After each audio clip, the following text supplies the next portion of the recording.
号的晚间，浦东机场对17719名相关人员开展了核酸检测，而17718人结果阴性，1人结果阳性。上海疫情持续扩散，多个区域遭封锁，官媒隐瞒不报。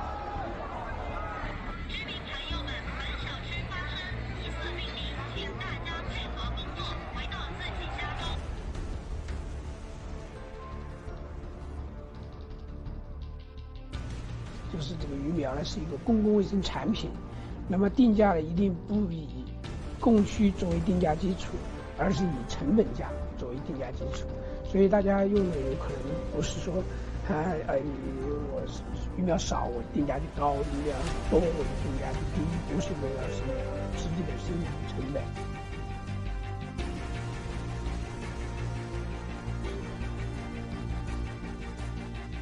上网用网证。中共国网络控制出新招，中成药突遭抵制，已被医院大规模停用。湖北高龄老人冒雨交现金，被工作人员拒收。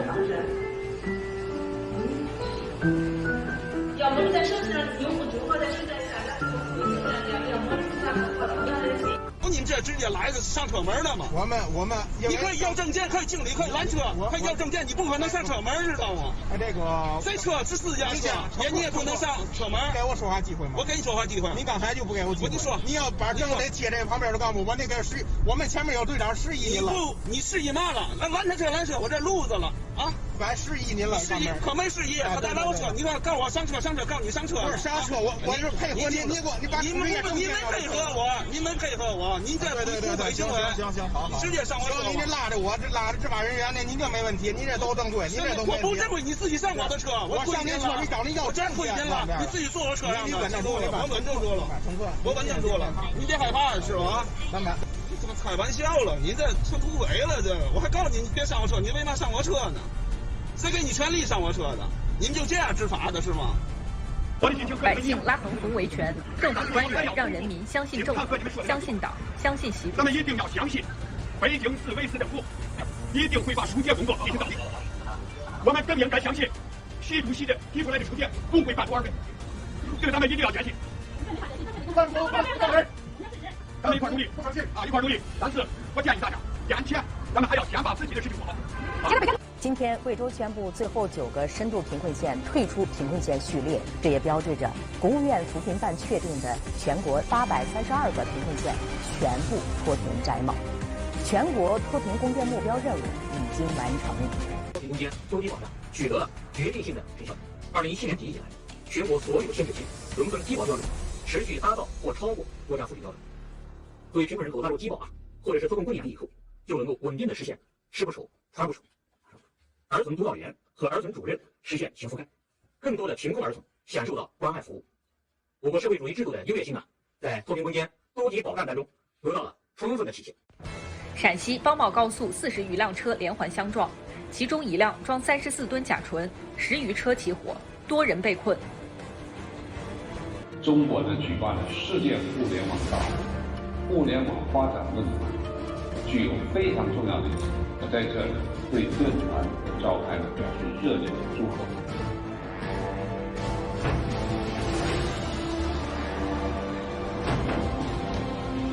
看到这个河堤下面，大家直观的感受一下这个光滑。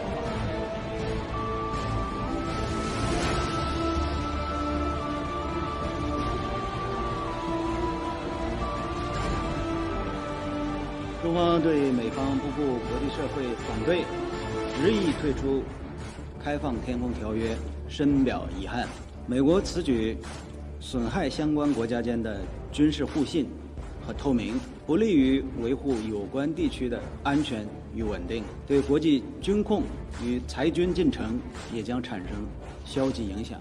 美方应认真对待俄罗斯等缔约国和国际社会的关切，通过对话解决分歧。动辄退约不是一个大国应有的态度和做法。中共在南海开展导弹实战演练，欲借此威慑世界。国际右前60度，发现目标，联络信号。右旋5度，右旋标准弹，立即发射。发射。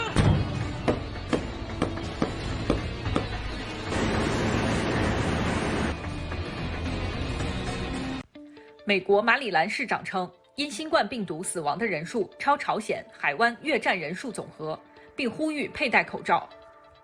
世卫专家将赴华调查病毒起源。中共喉舌《环球时报》称，系中方率先邀请的合作。英国发表香港半年报告，外交驻港公署奉劝英方别再做殖民梦。中共国驻加使馆称，蓬佩奥等涉华言论是彭氏谎言。英国外相称，考虑停止英国法官担任香港终审非常任法官。英国发表香港半年报告，林郑脸书批是双重标准。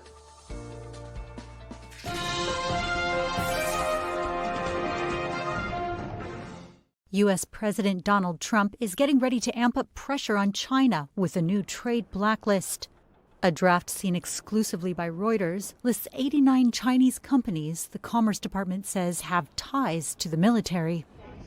It includes Commercial Aircraft Corp of China, or COMAC, a rising star with its sights set on Boeing and Airbus. Not all companies in the list are Chinese. Some are Russian, but the U.S. considers all of them, quote, military end users. Being on the list means they can't buy some U.S. products, from aircraft engines to word processing software. The Commerce Department called the restrictions, quote, vital for protecting U.S. national security interests. It wasn't our company in the Terraces report, but we do have components in our products that come from China. I don't know the exact percentage. I can certainly get that to the committee through my staff. Happy to work with you on getting the exact number. Our products, our tabulated products, have always been manufactured in the United States. And so if you look before you go forward, what are the components that you get from China?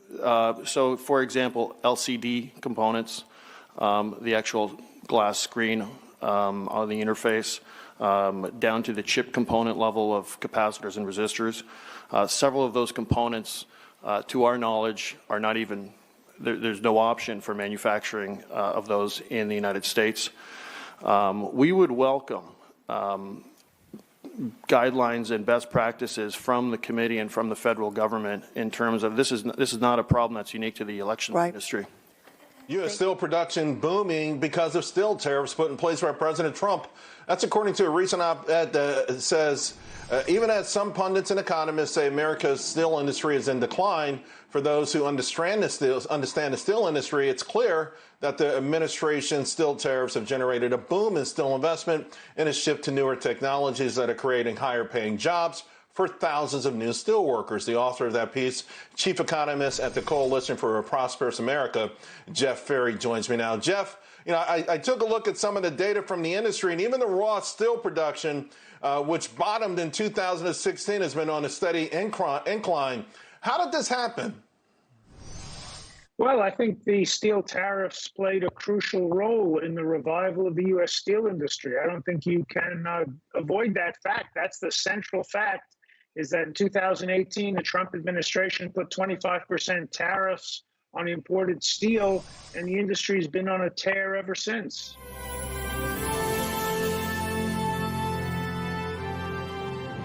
American people that are listening to your show need to understand Congress is the legislative branch of government. All we can do is do criminal referrals, of which I've done 14 criminal referrals involving dozens and dozens of people. But we don't carry guns and we don't have handcuffs. And that's really what we're looking at right now. So we're in a fight for the heart and stability of this country right now, which is why, going back to what we were just talking about, it's why it's so important and critical to make sure that the election results here are right. And if they're not, we're getting to a place of no return where you're going to have the legislative branch of government where people are not even going to be able to talk to each other any longer because the left is becoming so radicalized. What happened in Detroit can only be described as the worst fraud I've ever seen, carried out deliberately by the hack Democrat crooked party of Detroit. The overvotes are 140, 150, 200%, 300, 400%. How can you have 400% overvotes without having fraud? And the Attorney General doesn't care about that because he doesn't care about Democrats stealing elections. misconduct of the election by state officials in at least 5 or 6 different states, in which the misconduct of the election involved deprivation of constitutional rights for the president. You've got to say that Pittsburgh and Pennsylvania and Philadelphia and Detroit have a great expertise in voter fraud. It isn't the first election they've stolen, but this time they had massive ballots to do it with. And we have evidence. The evidence has been presented. And the media lies that we have no evidence. They're just too lazy to read our 100 affidavits, which are on the public record, from American citizens whose votes were stolen from them. I think we should not in any way besmirch the national left-wing media by calling them lazy. I think you and I both know that they are politically corrupt and aligned through their corporate ownership with the establishment that means to carry out its will. The question I've got is, now we've been watching you pursue both electoral fraud through the mail-in ballots, electoral fraud as well through the software and the claims about Dominion, a break with Sidney Powell over the weekend. What's behind that, and what is the motive, the reason for the split between Powell and Giuliani et al.? Well, I think it's because we're pursuing 2 different theories. Our theory of the case to get to the Supreme Court, now in 4 places, and it's soon going to be in 2 others, and there'll be an overall lawsuit, is basically misconduct of the election by state officials in at least 5 or 6 different states, in which the misconduct of the election involved deprivation of constitutional rights for the president.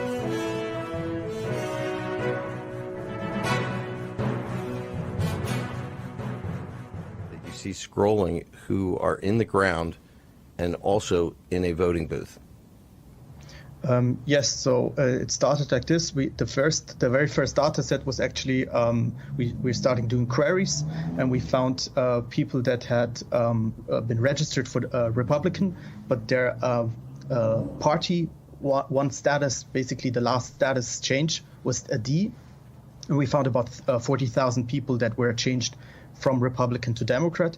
I then started cold calling people from that list, and the reaction was quite strong, quite violent. People told me to fix it or to change it.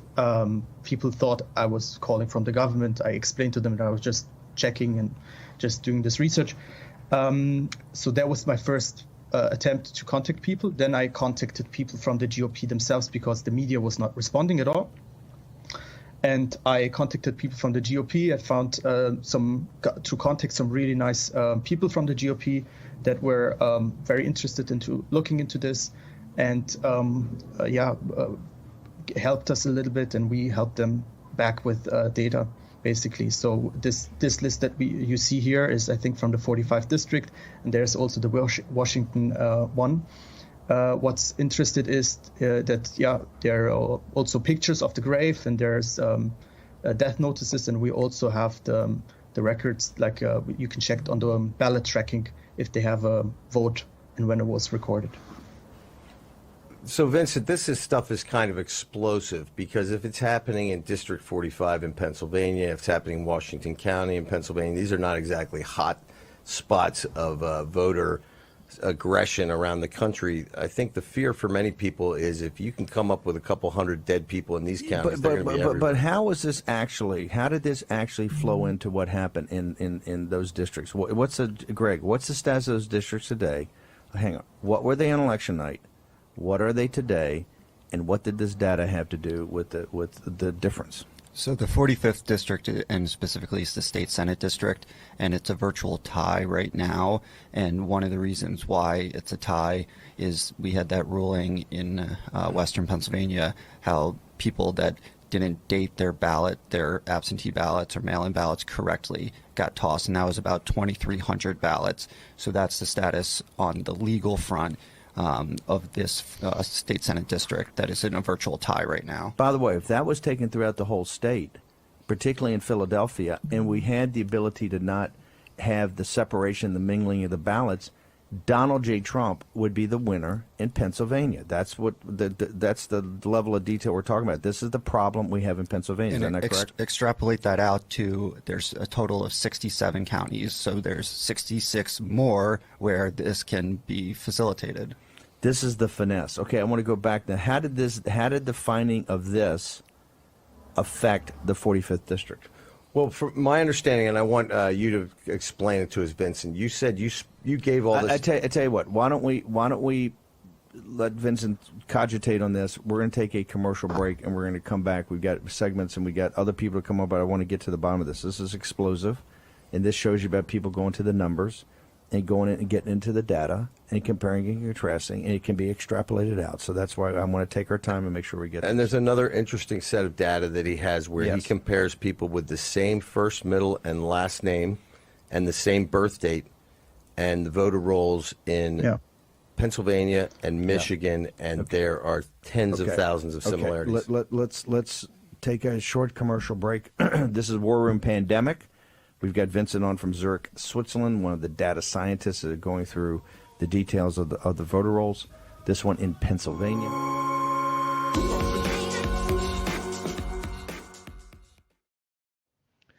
我告诉你，包括习近平，啊，包括胡锦涛，没有人知道中国到底有多少钱。所以上来一个总书记，一定干一件事儿，人口统计，咱有多少人啊？哈。第二叫做这个统计财富，各财政局统计，啊，从来没统计明白过，统计都不统计了，啊，就像统计粮仓一样，一统计就着火，一统计就着火。现在全世界这些大佬们全学会了，啊，我们得继续用中国的故事，得继续用中国的14亿奴隶，得继续用这些把下一个金融系统建立起来，叫什么？虚拟货币。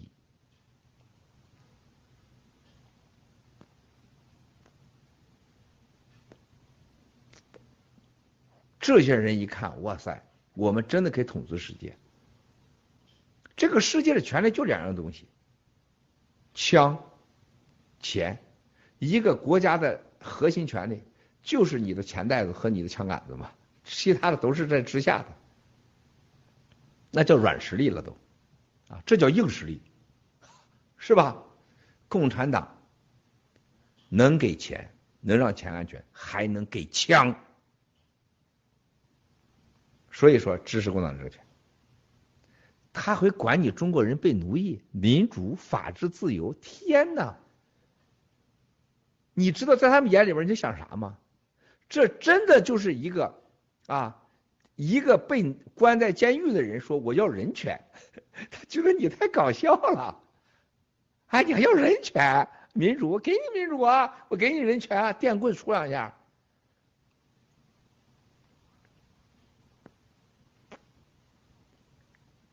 中国14亿人的奴隶和14亿人的创造力和中国的市场和共产党的独裁可控的权利是他们要的。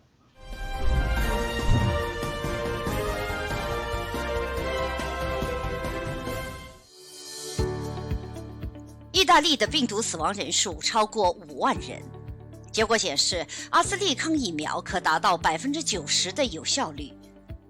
美国小儿科学院称，在过去的2周中，儿童的感染病例增加了28%。新加坡报告5例新增感染病例，并连续第13天没有发现本地感染病例。英格兰允许4000名球迷在低风险的地区开展体育赛事活动。澳大利亚2个最大洲之间的边界重新开放。泰国抗议活动加剧了紧张气氛，曼谷为大规模的集会做准备。周一，亚洲股市上涨，应对即将到来的疫苗产生希望，区域性的广泛经济指数创下历史新高。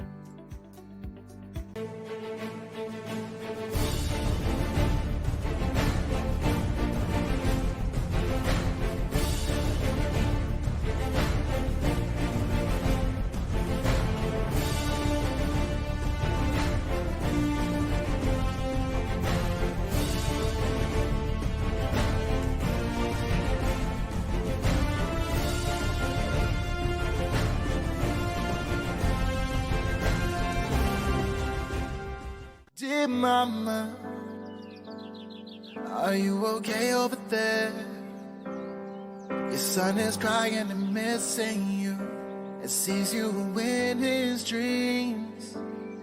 You said take down the CCP, cause it's God's will, it's God's will. So I'll wait for you, and I'll see you when we end the CCP, yeah.